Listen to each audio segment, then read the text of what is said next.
বুকে উঠেছে ব্যথা, বন্ধ হয়ে যাচ্ছিল খাতা, আস্তে আস্তে যেন কাজ করা থামিয়ে দিচ্ছে মাথা।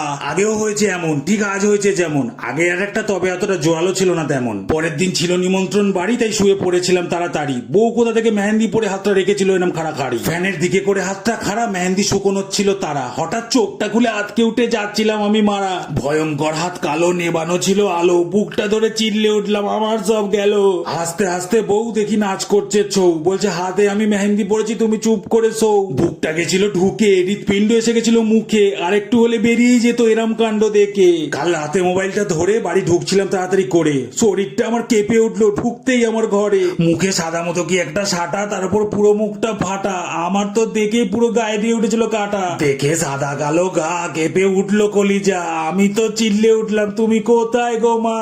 হালকা করে কেসে বউ বললো হেসে, মুখে বেসম মেখেছি গো মা, তো এখানেই বসে। বললাম তোমার রূপচর্চার ঠেলায় আমার তালসাস আটকে গলায়, মায়া ফায়া সব কাটিয়ে কোনদিন ফেটে না পড়ি অবেলায়।